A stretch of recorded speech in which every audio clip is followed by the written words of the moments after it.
அனைவருக்கும் வணக்கம். இன்னைக்கு வீடியோல ஒரு 12 வோல்ட் பேட்டரிக்கு நம்ம சார்ஜரை எப்படி ரெடி பண்ணுறதுன்னு சொல்லி இந்த வீடியோல பார்க்க போகிறோம். இப்போ இதுக்கு தேவையான பொருட்கள் என்னன்னு முதல்ல பார்த்துடலாம். இதுக்கு ஃபஸ்ட்டு 0.15 5 ஆம்ஸ் ட்ரான்ஸ்ஃபார்மர் எடுத்திருக்கேன்.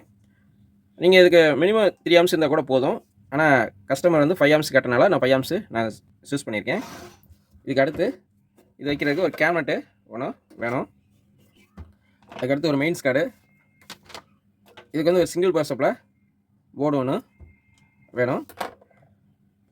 அடுத்து 2 பேட்டரி கிளிப்பு 2 வேணும். இது கருப்பு சிவப்பு 1 ஸ்கொயர் mm வயர் வந்து மொத்தம் 2 மீட்டர் வேணும். இதுக்கு ஒரு ஆன் ஆஃப் சுவிட்ச் ஒன்று வேணும். இதுக்கு வந்து பல்ப் ஹோல்டர் ஒன்று வேணும்.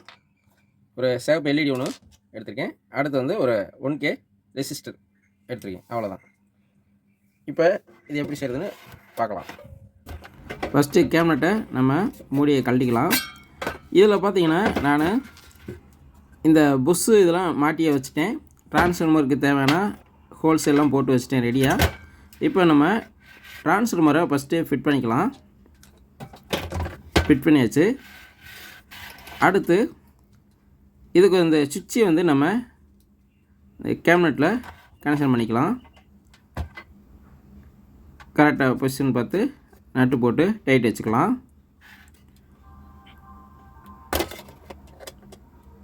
டைட் வச்சாச்சு. அடுத்து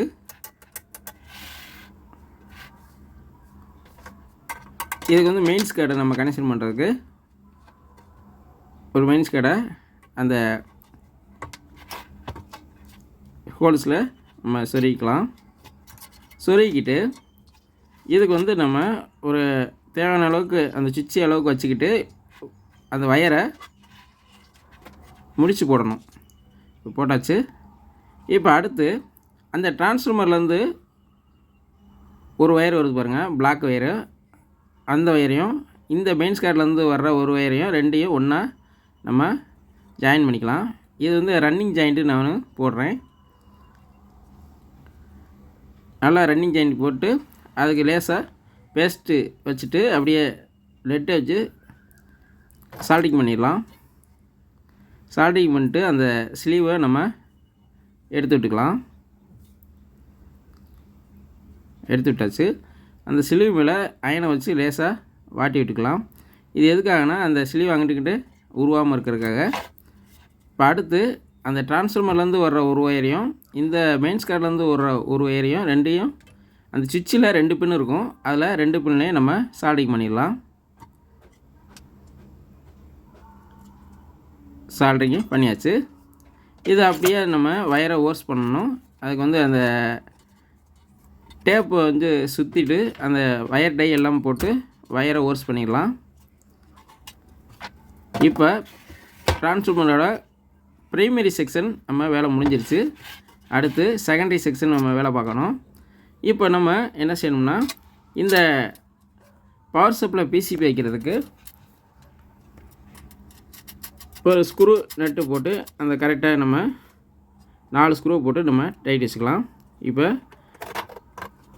போர்டுக்கு கரெக்டாக இருக்குது. இப்போ நான் என்ன செய்யணும்னா அந்த ஸ்க்ரூக்கு ஸ்பைசர் ஒன்று ஒரு 4 போட்டுக்கலாம். அந்த போர்டு வந்து பாடியில் டச் ஆகாமல் இருக்கிறதுக்காக நம்ம போட்டுக்கலாம். இப்போ அடுத்து இந்த டிரான்ஸ்ஃபார்மரில் செகண்டரி வயர் 2 வயர் வருதுல 0.15 அந்த வயரை வந்து நம்ம இந்த மாதிரி ஒரு சின்ன ஸ்க்ரூ டிரைவர் வச்சு வயரை ஸ்ப்ரிங் மாதிரி நம்ம சுற்றி விட்டுக்கலாம். அதேமாதிரி 2 வயரையும் அதே மாதிரி செஞ்சுக்கலாம். இப்போ இந்த எல்இடி பல்பு ஹோல்டரை நம்ம ஃபிட் பண்ணணும். நம்ம அந்த ஹோல்டரை நம்ம ஃபிட் பண்ணிக்கலாம். கரெக்டாக வச்சு உள்ளே நட்டு போட்டு டைட் வச்சுக்கலாம். டைட் வச்சாச்சு. அடுத்து ஒரு சின்ன எல்இடி, அதாவது நார்மலான எல்இடியை நம்ம பல்பை எடுத்துக்கலாம். இது கரெக்டாக லேசாக இதில் ஒரு பசையை தடவிட்டு நம்ம அந்த ஹோல்டரில் சொருகிக்கலாம். ஏன்னா முன்னாடி அழுத்தினாலும் அந்த பல்பு உள்ளே வரக்கூடாதுங்கிறக்காக அது பசை தட்ட வரும். இதில் ஒரு பின்னை மட்டும் நம்ம கட் பண்ணிக்கலாம். அந்த எல்இடி பின்னோட ஒரு பின்னை அதில் 1K ரெசிஸ்டரை நான் அதில் பற்ற வைக்கிறேன். ஒரு பின்னில் மட்டும் பற்ற வச்சுட்டு இதில் 2 வயரை நம்ம கனெக்ஷன் பண்ணணும். ஒரு பின்னில் ஒரு வயரை பற்ற வைக்கிறேன். இன்னொரு பின்னில் அந்த ரெசிஸ்டர் போட்டோம்ல 1K அதுக்கு அவுட்புட்டில் ஒரு வயரை பற்ற வச்சுருக்கேன். இப்போ நம்ம ஸ்லீவை நல்லா எடுத்து விட்டுக்கிட்டு சால்டிங் அயனை வச்சு வாட்டி விட்டுக்கலாம். இப்போ எல்இடிக்கு பல்புக்கு லைன் கொடுத்துருக்கோம். இப்போ அவுட்புட்டில் அந்த 2 வயர் வருதுல அதை இங்கே கொண்டு வந்து நிப்பாட்டிடலாம். அடுத்து இந்த பிசிபியில் இது ஏசி இன்புட்டு, இது டிசி அவுட்புட்டு நம்ம கொடுக்கணும். அந்த ஏசி இன்புட்டில் நம்ம இந்த டிரான்ஸ்ஃபார்மரோட செகண்டரி 2 வயர் இருக்குல்ல அதை நம்ம கனெக்ஷன் கொடுக்கணும். இந்த பிசிபியை பற்றி போன வீடியோவில் நான் சொல்லிட்டேன். இது எப்படி ஃபிட் பண்ணுறதுன்னு சொல்லியிருக்கேன். தேவைன்னா பார்த்து தெரிஞ்சுங்க நண்பர்களே. இப்போ செகண்டரியோட 2 வயரை நம்ம இந்த பிசிபியோட ஏசிங்கிற இன்புட் கொடுக்குற இடத்துல நம்ம சால்டிங் பண்ணிட்டோம். அடுத்து அந்த எல்இடி பல்ப்லேருந்து 2 வயர் எடுத்தோம்ல அதை நம்ம ஏசி இன்புட் கொடுக்குறோம்ல அதுலேயே நம்ம பற்ற வச்சிடலாம். எதுக்காக இதை பற்ற வைக்கிறோம்னா, இதை ஏசியில் கொடுக்காம டிசி அவுட்புட்டில் பற்ற வச்சோம்னா நீங்கள் பேட்டரி கனெக்ஷன் பண்ணாலும் எரியும். இங்கே ஏசியில் நீங்கள் பற்ற வச்சிங்கன்னா நீங்கள் இந்த டிரான்ஸ்ஃபார்மர் இந்த அடாப்டரு ஆன் பண்ணும்போது மட்டும்தான் அந்த எல்இடி எரியும். அதனால் நம்ம ஏசியிலே கொடுத்துக்கலாம். ஏசியில் கொடுக்கும்போது ப்ளஸ் மைனஸ் பார்க்க தேவையில்ல, மாற்றி கொடுத்தாலும் எரியும் எல்இடி.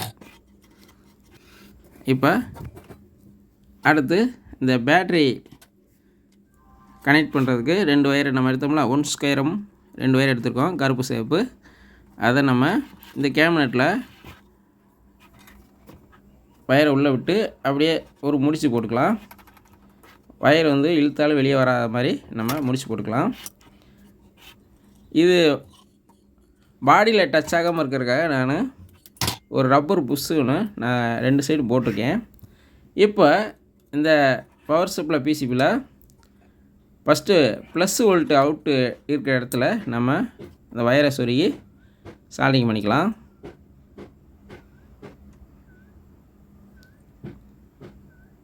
நல்லா சால்டிங் பண்ணிக்கணும். இப்போ அடுத்து மைனஸ் அவுட்டை நம்ம எடுக்கணும் பேட்டரிக்கு. இது கிரவுண்டு. இது நான் போன வீடியோவில் சொல்லியிருக்கேன். அந்த சிங்கிள் பவர் சப்ளை நம்ம எடுக்கும்போது மைனஸ் அவுட்டும் கிரவுண்டும் ஒரே மாதிரி அவுட் வரும்னு சொல்லியிருக்கேன். இது அது மாதிரி நான் இந்த பிசிபி ரெடி பண்ணியிருக்கேன். இப்போ இந்த கருப்பு வயரை நம்ம மைனஸில் பற்ற வச்சிட்டோம்.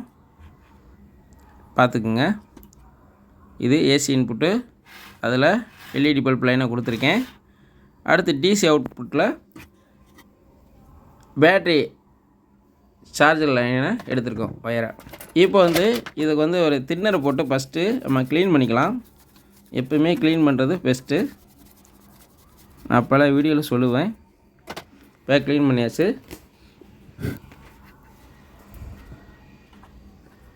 இப்போ அடுத்து இந்த போர்டை நம்ம அந்த நட்டு ஸ்க்ரூ போட்டு நம்ம ஸ்பைசர் போட்டு வச்சோம்ல அதில் கரெக்டாக நம்ம வச்சு